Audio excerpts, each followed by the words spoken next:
Madiun telah diduduki pasukan PKI. Adalah potongan film Singalodaya karya Yudi DH dan Suparmin, yang berkisah tentang penumpasan pemberontakan PKI Madiun pada tahun 1948. Pemberontakan PKI di tahun tersebut memang efeknya tidak sebesar tragedi 1965, namun menjadi catatan sejarah terkait kiprah besar komunisme di Indonesia dengan salah satu tokoh utamanya, Musso.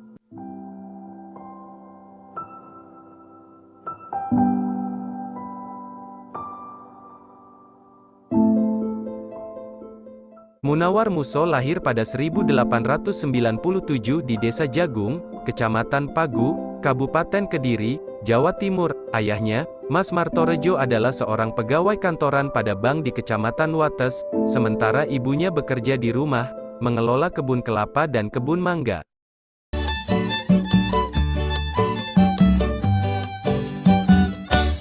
Teko warung ngalor titi embong punderan.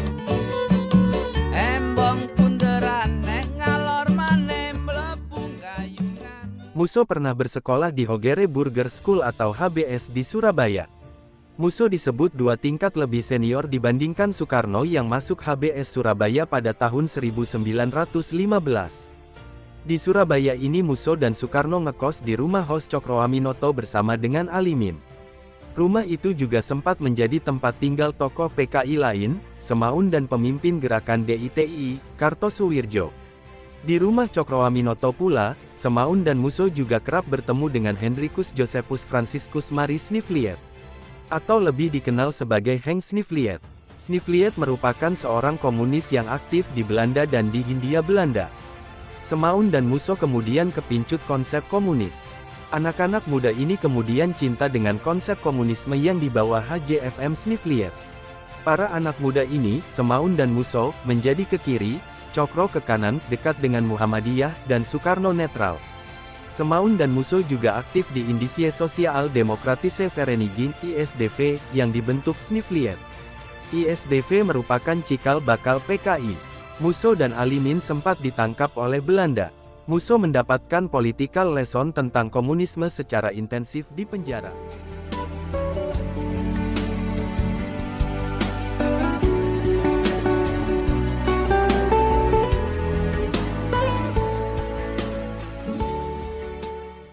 Musso dan Alimin kemudian berangkat ke Moskow untuk meminta dukungan bagi aksi revolusi di Indonesia. Di Moskow, Musso meminta dukungan Komunis Internasional Komintern untuk melakukan revolusi. Namun, permintaan tersebut ditolak karena Belanda dinilai masih terlalu kuat di Nusantara. Musso dan Alimin kemudian belajar di Lenin School selama beberapa tahun. Pada tahun 1928, Musso ikut dalam Kongres ke-6 Komintern yang dipimpin oleh the one and only, Joseph Stalin. Musso kemudian menjadi anggota Komite Eksekutif Komintern. Pada tahun 1948, Musso memutuskan untuk kembali ke tanah air. Dalam perjalanannya ia singgah di Belgia, Prancis dan Belanda untuk bertemu dengan para pemimpin komunis di sana. Dalam perjalanan ini Musso juga menggagaskan apa yang ia sebut sebagai New Road alias jalan baru. Tiba ke tanah air, Musso memperkenalkan pemikirannya dan menyebutkan bahwa revolusi yang terjadi di Indonesia terlihat seperti revolusi borjuis dan bukannya revolusi proleter murni. Jalan baru, Musso menghendaki satu partai kelas buruh dengan memakai nama PKI.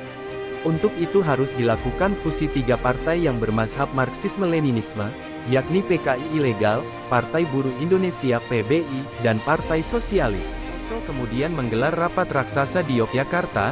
Di sini dia melontarkan pentingnya kabinet presidensial diganti jadi kabinet Front Persatuan. Musso juga menyerukan kerjasama internasional, terutama dengan Uni Soviet, untuk mematahkan blokade Belanda. Pada September tahun 1948 sebuah huru-hara besar pecah di kota Madiun.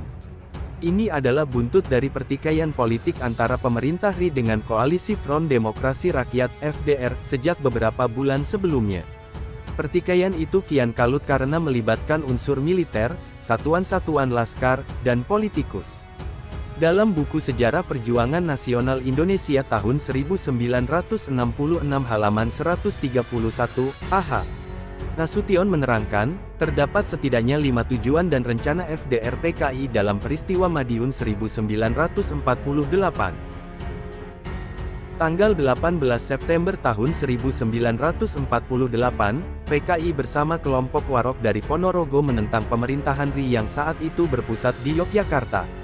PKI FDR pimpinan Musso menguasai Madiun dan mendeklarasikan Republik Soviet Indonesia. Madiun sepenuhnya dikuasai dan dijadikan sebagai pemerintahan Front Nasional yang disokong Partai Komunis Indonesia (PKI). Berita itu sampai ke Yogyakarta pada petang harinya. Pemerintah dan militer mengambil tindakan tegas, pemberontakan harus ditumpas. Perdana Menteri Hatta menegaskan, "Het is nu een zaak van leven of dood. ROP of eronder, sekarang soalnya hidup atau mati. Menang atau kalah. Maka pasukan dikirim untuk menumpas pemberontakan di Madiun. Madiun pun jatuh. Para pentolan Front Nasional menyelamatkan diri. Salah satunya adalah Musso. Karena kejaran tentara yang masif, Musso terpisah dari pasukan induk Front Nasional. Musso kabur ke arah desa. Para tentara membuntutinya. Tak lama pasukan TNI yang dipimpin Kapten Sumadi datang ikut mengejar Musso. Musso tetap tak mau menyerah. Ia bahkan masuk ke sebuah rumah. Setelah itu sembunyi di sebuah kamar mandi. Oleh tentara pengejarnya Musso diminta untuk menyerah. Tapi karena tak juga ada tanda gembong PKI itu mau menyerah, tentara pengejar jengkel. Para tentara pun memberondong kamar mandi. Setelah tembakan reda, Musso didapati telah tewas bersimbah darah. Selanjutnya pasukan Kapten Sumadi membawa mayat Musso ke Ponorogo. Di sana, mayat Musso sempat dipertontonkan untuk kemudian dibakar. Itulah sedikit cerita tentang perjalanan Musso. Semoga video ini dapat menambah wawasan sejarah kita. Jika kalian suka dengan video ini jangan lupa like dan subscribe.